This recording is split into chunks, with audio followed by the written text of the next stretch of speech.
Bonjour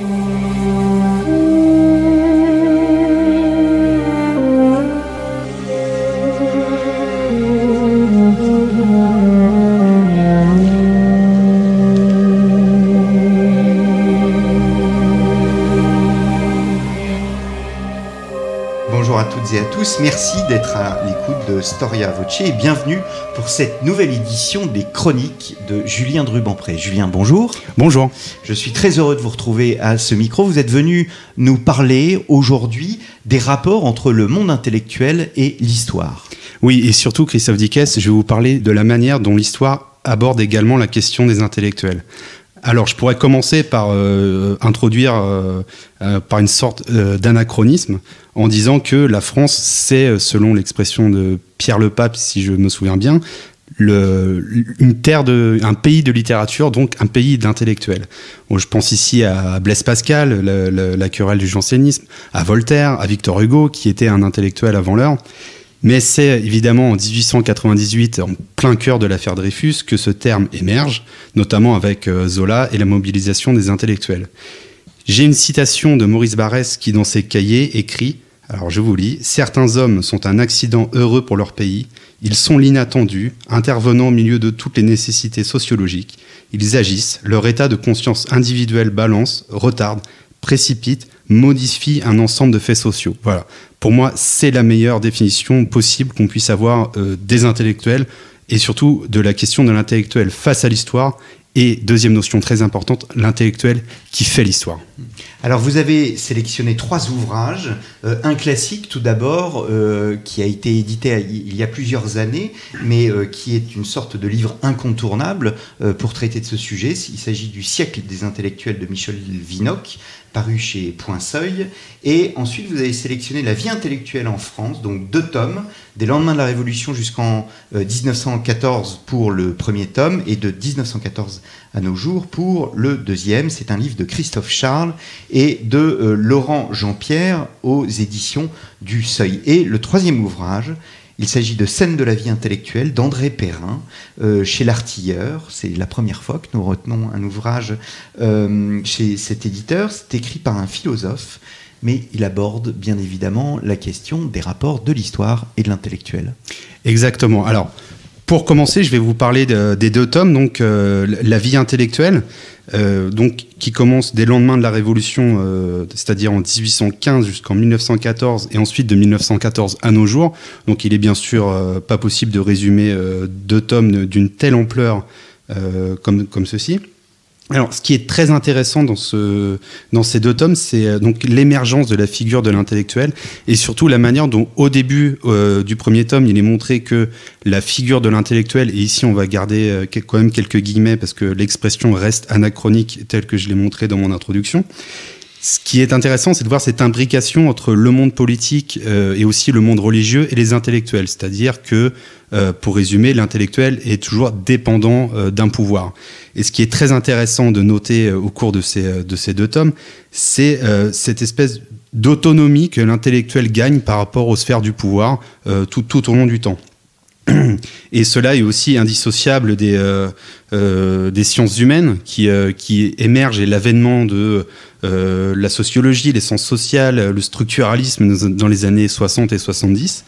Et ce qui est aussi intéressant dans ces 2 tomes, c'est de montrer que les idées politiques, artistiques, il y a aussi plusieurs pages sur les économistes en tant qu'intellectuels, de montrer qu'il y a aussi des grands débats internationaux, de montrer que la France n'est pas, que ce débat ne concerne pas seulement la France, mais de voir leur portée au niveau mondial. Les fameux intellectuels, donc, il ne s'agit pas d'une spécificité française.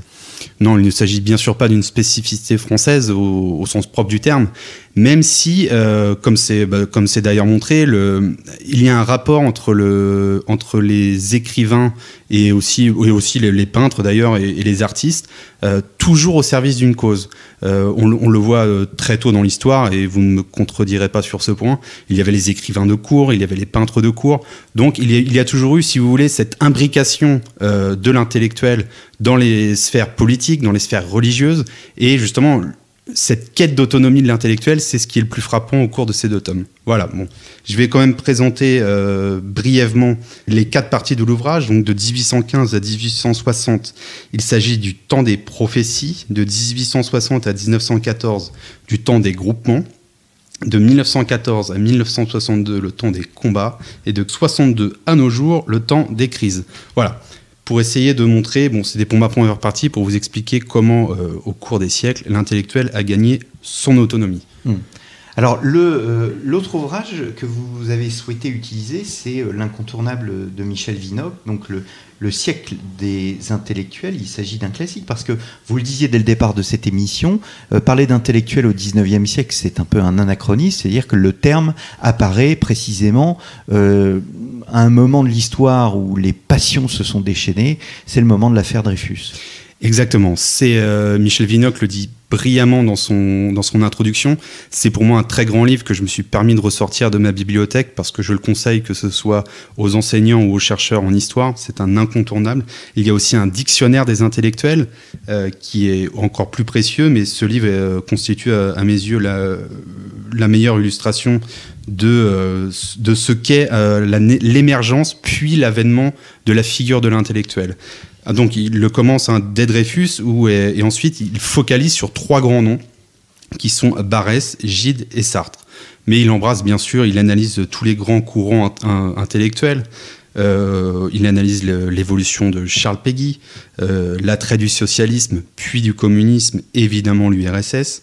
Le rôle intellectuel majeur de l'action française, la création évidemment incontournable de la NRF. Nous avons, avec André Gide, son fameux retour de l'URSS. Donc voilà, il met en scène toutes les grandes querelles intellectuelles et idéologiques pour montrer que le but premier de l'intellectuel, c'est l'engagement, au sens sartrien du terme. Le sommet du débat, ou plutôt des débats intellectuels, c'est l'entre-deux-guerres ? Évidemment, c'est l'entre-deux-guerres qui prend le plus de place. C'est ce qu'il appelle les années Gide. Mais la consécration, la figure incontournable des intellectuels, notamment au XXe siècle, c'est Sartre. Et la disparition de Sartre, mais là c'est un peu plus personnel. Je pense qu'à partir de 1980 et la disparition de Sartre, on perd cette notion d'intellectuel. Mais c'est encore un autre débat. Donc, et d'ailleurs, Michel Vinocq, il conclut son livre en s'interrogeant sur cette notion de fin des intellectuels qui, après 2 guerres mondiales, n'ont pas su enrayer le fascisme, se sont fourvoyés comme Sartre dans le communisme, dans le maoïsme, etc. Voilà. Alors, dernier ouvrage, Scène de la vie intellectuelle d'André Perrin, chez L'Artilleur. Je le disais tout à l'heure, c'est un ouvrage d'un philosophe, exactement, mais qui aborde la question des liens entre l'histoire et le monde intellectuel. Exactement, et j'ai oublié de préciser que ce livre, La scène de la vie intellectuelle, est préfacé par Jean-Claude Michéa, donc qui est aussi un philosophe, et dans sa préface, justement, il n'y va pas de main morte, il écrit « Comment expliquer qu'un si grand nombre d'intellectuels, puisque tel est leur statut officiel, puissent de nos jours accepter aussi facilement de se livrer tout honte but à des opérations de basse police ». Alors justement, parce que ce livre montre que l'intellectuel, est-ce qu'il peut encore aujourd'hui exercer un esprit critique ? Voilà. Et donc il y a plusieurs parties. Donc, la première, c'est sur l'art perdu du débat, où il montre que l'intellectuel aujourd'hui est bien souvent disqualifié en raison de, entre guillemets, la phobie. Donc il y a une espèce, si vous voulez, de soif de l'exclusion. Et là, il analyse plusieurs phénomènes assez récents, comme l'appel au boycott des rendez-vous de l'histoire de Blois en 2014, suite à un article d'une tribune publiée dans Libération, avec notamment l'inénarrable écrivain, et là j'insiste encore une fois sur les guillemets, Édouard Louis, et aussi la polémique qui a entouré la sortie de l'ouvrage de Sylvain Guggenheim sur Aristote au Mont-Saint-Michel, donc, qui a été taxé d'islamophobie et donc de discrédit. Voilà, donc ce que l'auteur explique à travers ce livre, qui est vraiment brillant et assez limpide, c'est, et là je le mets en rapport justement avec ma première partie, qui est sur les 2 tomes de la vie intellectuelle française, qui a montré l'émergence d'un intellectuel autonome. Est-ce qu'aujourd'hui, notamment sur cette question de l'histoire, peut-on faire de l'histoire librement ? Et cette quête d'autonomie est-elle perdue en raison de voilà, d'un retour d'une espèce d'ordre moral qui impose de ne plus s'intéresser à certains sujets. Voilà. Ordre moral, mais aussi, j'allais dire, tempo médiatique, peut-être, dans la mesure où le monde médiatique réfléchit, enfin, il ne réfléchit pas, il vit dans l'émotion, et que cette émotion empêche en quelque sorte le temps de lecture, et l'intelligence est liée à la lecture, à la recherche, à l'approfondissement. Vous avez raison, et ce qui est très frappant, c'est que qu'est-ce qui a permis, notamment dans l'affaire Dreyfus, cette émergence et cet avènement des intellectuels, c'est justement les médias. Et qu'est-ce qui, aujourd'hui, empêche la réflexion intellectuelle? Ce sont les médias. Ce sont les médias. Voilà, c'est ça le plus frappant. L'autonomie par les intellectuels gagnée grâce aux médias, grâce à l'engagement médiatique, c'est finalement retourné contre eux. Et finalement, là, on tient un phénomène historique assez important. Eh bien, merci beaucoup, Julien. Personnellement, j'ai tenu donc dans cette chronique à retenir de mon côté 2 ouvrages, alors qui n'ont rien à voir avec votre thème. Si vous souhaitez intervenir, bien évidemment, bien sûr. Julien, d'autant plus que je vais parler d'un ouvrage que vous connaissez. Le premier ouvrage, c'est John Keegan, donc De la guerre. Il s'agit d'un ouvrage paru chez Perrin, qui est une compilation de ses 3 grandes œuvres majeures, donc Anatomie de la bataille, L'art du commandement et Histoire de la guerre. Et c'est un ouvrage qui est préfacé par Arnaud Blin, qui est un spécialiste des relations internationales et de l'histoire militaire. Mais avant de parler de John Keegan, je souhaiterais parler de Paul Christophe. Paul Christophe, c'est un peu sous forme d'hommage parce que Paul Christophe est mort cette année. C'était un des plus grands historiens du XXe siècle, de la connaissance de l'Église catholique, de l'histoire de la papauté. J'avais été un peu déçu par son Benoît XVI qui, de mon point de vue, avait été écrit un peu dans la précipitation juste après la renonciation du pape. Et là, juste avant de mourir, il a écrit un ouvrage consacré à Benoît XV et la Grande Guerre. Vous savez, Benoît XV, c'est ce pape qui est élu après Saint-Pie X, donc au tout début de la guerre. La guerre a déjà commencé au mois d'août 1914 et c'est un pontificat que l'on pensera long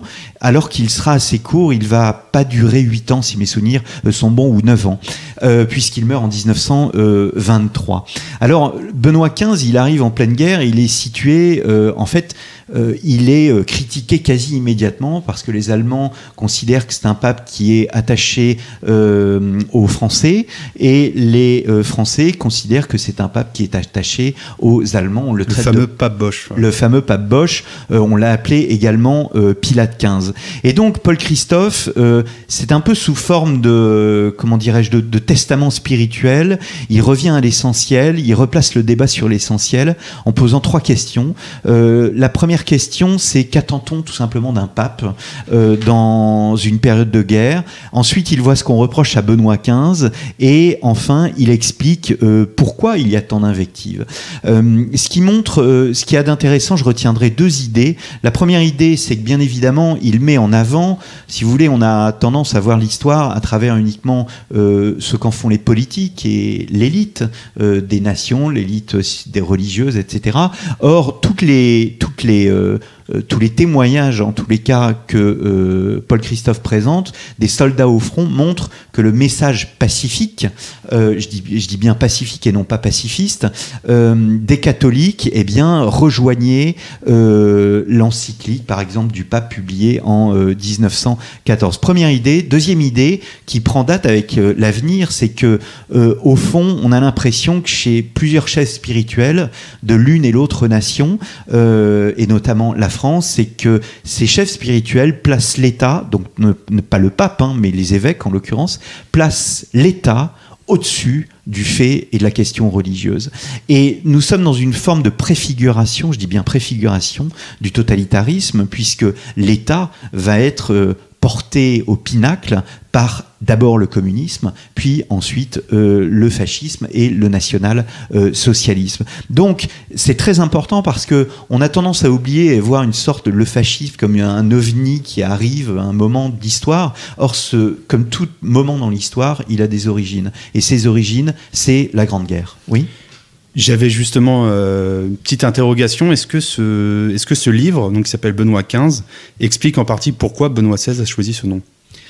Oui, parce que en fait, Benoît XVI, mais je n'aurai pas assez d'une émission pour vous en parler.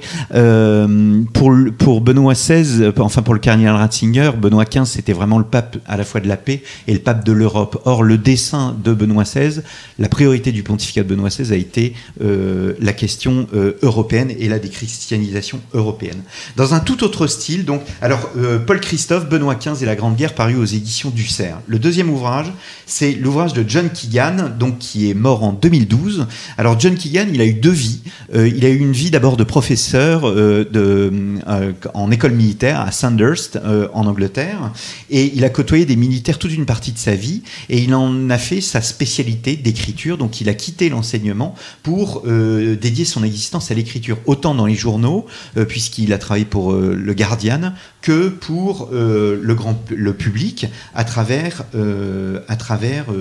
des ouvrages. Alors vous savez qu'en Angleterre, l'histoire militaire est très cotée. On fait beaucoup d'histoire militaire, on en fait beaucoup plus qu'en France. Ça, c'est une évidence. Et il y a 3 ouvrages qui sont compilés par les éditions Perrin dans un ouvrage absolument magnifique, avec une couverture magnifique représentant un canon donc de l'époque des rois de France. Donc Anatomie de la bataille, qui est tout d'abord le livre qu'il a véritablement révélé au grand public, qui a fait son succès. Vous savez, l'histoire, parce que les études historiques étaient dominées par des professeurs marxistes après-guerre, eh bien, on n'étudiait pas l'histoire dite bataille. C'était un peu péjoratif, l'histoire bataille, l'histoire politique, l'histoire des guerres. On ne s'y intéressait plus. Eh bien, lui, John Keegan, a réhabilité cette histoire en montrant ô combien le fait culturel et l'origine culturelle des belligérants avaient une importance dans les conflits. Donc, il a en quelque sorte réconcilié une école des annales, ou en tous les cas une école qui étudiait les phénomènes culturels, la vie du soldat, etc. Il a réconcilié les nouveautés qu'apportait cette école marxiste avec l'histoire politique. C'est lié, je suppose, à l'émergence, redécouverte de Clausewitz dans les études historiques. Totalement. Alors, l'histoire dite bataille s'intéresse aux hommes. Et c'est le thème. Alors, le premier, c'est Anatomie de la bataille. Il met en parallèle 3 batailles. Donc, il y a Waterloo, il y a Azincourt, chronologiquement, Waterloo, puis ensuite la bataille de la Somme. Après Anatomie de la bataille, c'était l'art du commandement. Donc, il prend plusieurs portraits, donc Alexandre le Grand, Wellington, Ulysse Grant et Adolf Hitler.